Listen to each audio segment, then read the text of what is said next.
Kenapa sebagian besar atau hampir seluruh masyarakat Malaysia ingin bergabung kembali ke Indonesia? Statement ini awalnya dikira hanya sebuah lelucon. Tetapi kalian tahu tidak?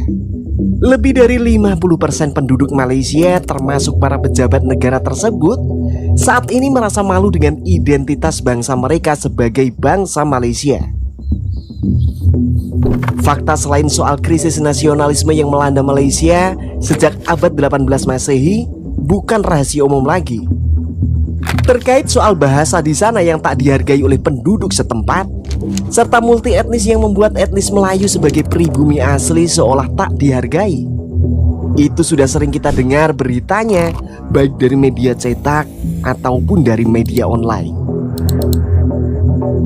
Dan yang paling mengejutkan serta telah diprediksi banyak pakar, benarkah tahun 2045 nanti Malaysia akan kembali ke pangkuan Ibu Pertiwi sebagai bekas kerajaan Sriwijaya yang dirampas Inggris?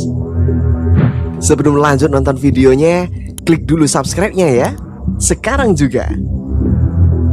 Seperti yang saya katakan dan selalu saya katakan, kita gagal dalam beberapa aspek pembentukan negara bangsa.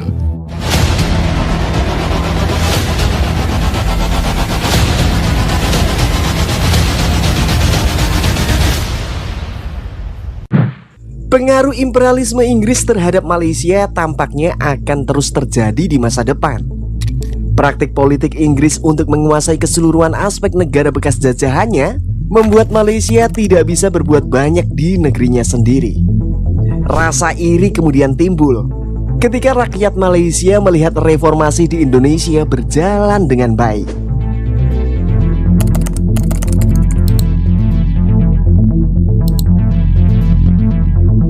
Dari tahun 1998, Indonesia mengalami pembangunan yang signifikan, asimilasi yang sempurna, dan ekonomi yang melesat tajam. Itu membuat Malaysia menyesali sejarah masa lalu mereka yang lebih percaya kepada kolonialisme Inggris demi sebuah sedekah kemerdekaan. 15 tahun terakhir, banyak yang mengatakan kalau Malaysia lebih maju dari Indonesia dan mengidentikan hubungan Indonesia dengan Malaysia hanya sebatas majikan dan pembantu. Seperti halnya di Indonesia, masyarakat di Malaysia yang kaya akan semakin kaya dan yang miskin akan semakin miskin. Kemajuan dalam tanda kutip yang diraih oleh Malaysia ibarat sebuah keajaiban. Bagaimana tidak? Sejak kerajaan Inggris memberikan kemerdekaan kepada Malaysia secara cuma-cuma, Inggris mengasuh mereka sampai pada taraf berperang melawan Indonesia. Intinya, Malaysia disokong penuh baik secara ekonomi maupun militer. Puncaknya, pada tahun 1962 hingga 1966, dua negara bertetangga ini terlibat konfrontasi yang menyulut terjadinya perang besar di Pulau Kalimantan. Dan inilah yang diinginkan oleh Inggris untuk membentuk negara federasi Malaysia. Pembentukan negara Malaysia dianggap Soekarno sebuah kesalahan besar dan dianggap mengkhawatirkan nantinya akan digunakan sebagai pangkalan militer di Asia Tenggara yang dapat mengganggu stabilitas serta keamanan nasional. Lalu apa yang terjadi hari ini?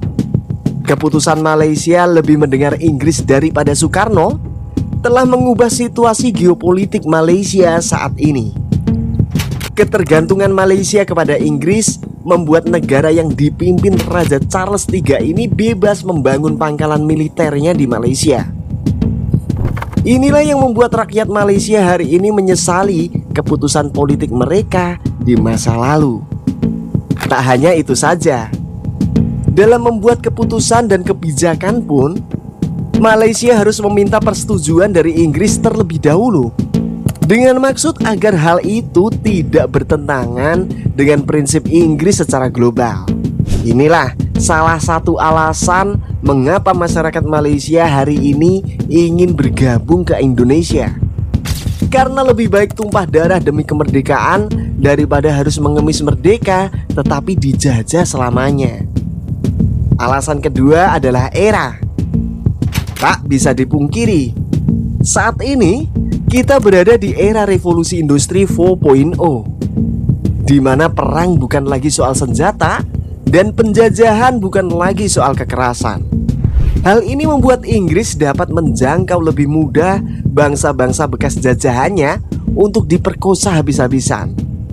Politik hampir semenarik perang dan sama berbahayanya.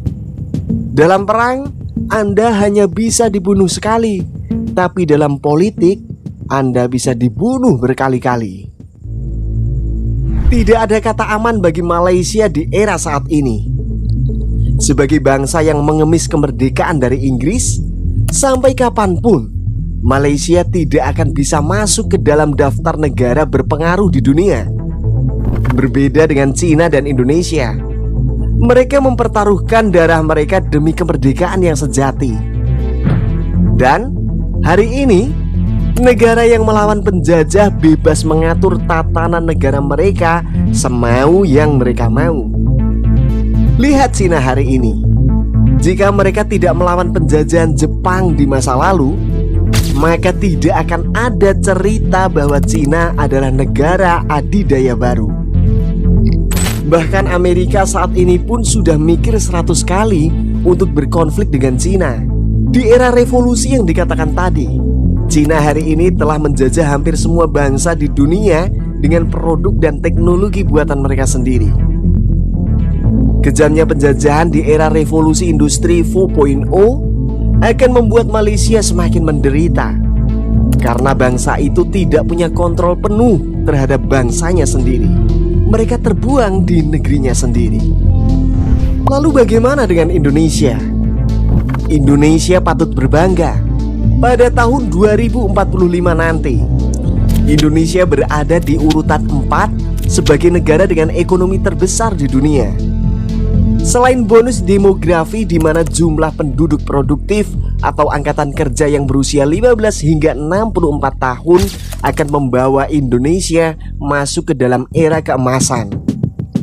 Indonesia juga punya jati diri sendiri, seperti yang tertuang dalam Sumpah Pemuda 1928,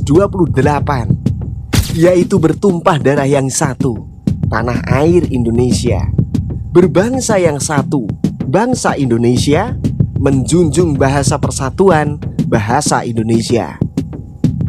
Ini menunjukkan bahwa Indonesia adalah pengontrol tunggal atas bangsanya sendiri. Sama seperti Cina, Indonesia pun tak bisa diintervensi oleh Barat dan Timur.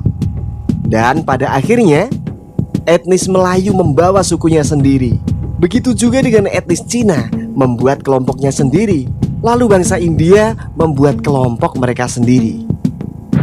So, akankah Malaysia hari ini yang kita lihat akan terpecah menjadi 3 negara kecil yang baru? Tulis pendapat kalian di kolom komentar. And see you next video. Bye bye.